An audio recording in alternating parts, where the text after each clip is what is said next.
Hello and welcome back to All Things Cinema.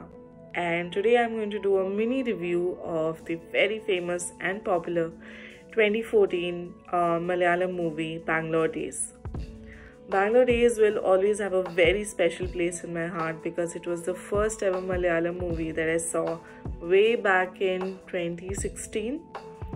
And it kind of worked for me as an initiation towards the beautiful world of Malayalam cinema. And what can I say, I haven't really looked back since then. While watching Bangalore Days, what also intrigued me was its unusual story setup. And by unusual, I mean that we've seen a lot of stories that are based on couples, parent and child relationships, sibling relationships. But I'm not sure that there are a lot of films or stories that are based on the bond that is shared between cousins. And it's kind of special and unique in its own way, just like the movie itself. So the plot of Bangalore Days revolves around three cousins, Ajju, Kunju and Kutan, played by Dulquer, Salmaan, Nazriya, and Nivin Pauly. What a stellar cast, right? And if you thought that was amazing, you should check out the whole movie because it also features our personal favorite Fahadh, Faasil and Parvathy in very important roles in the movie.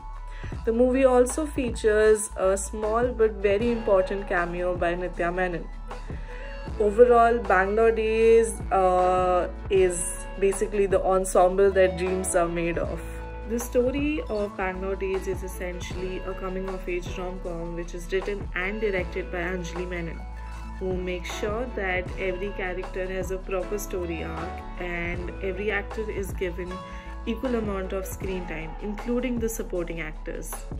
Anjali Menon's writing makes the bond between Ajju, Kutan and Kunju seem extremely real and believable, and according to me, that is exactly what holds the movie together. The plot starts off with like a big fat traditional Mallu wedding, but as the story progresses, you realize that the story is more than that.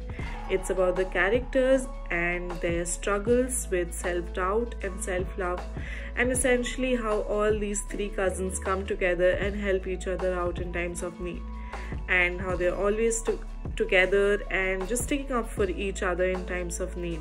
The plot of Bangalore Days is fairly simple, and I don't think you should go in with a lot of expectations if you're looking for like a very nerve-wracking movie, because it's like a feel-good, heartwarming movie and it has a very wholesome plot and a very happy ending which is wrapped neatly with a bow. As the title suggests, major part of the movie is shot in Bangalore and it has been shot very beautifully by Sameer Tahir.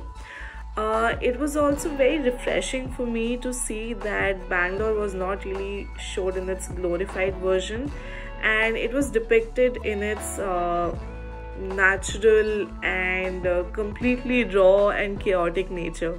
The essence of Bangalore Days lies in these three characters and of course the supporting characters and how they're trying to find themselves, and it's basically their journey where they start off as, you know, kids who still fooling around, and eventually by the end of the movie they turn into these mature adults, and it's kind of heartwarming to see them mature into these adults because it feels very relatable.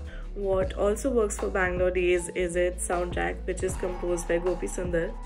The album also consists of a rendition of Bryan Adams' Summer of '69, which is composed specifically to support the title of the movie and is accompanied by a beautiful montage of Bangalore city. The soundtrack is a mixed bag of emotions just like the movie itself and has some very catchy tunes and songs. Overall, Bangalore Days is one of those movies which you can just play over a weekend and watch with your family and cousins, and by the end of it, I'm sure everyone is going to, you know, end up with a big smile on their faces because it is essentially a heartwarming, feel-good, warm, fuzzy kind of a movie. And yeah, that's about it. So that was my mini review of Bangalore days. I hope you liked the video, and if you did like the video, then like, share and leave a comment below, and don't forget to subscribe to the channel. Thank you.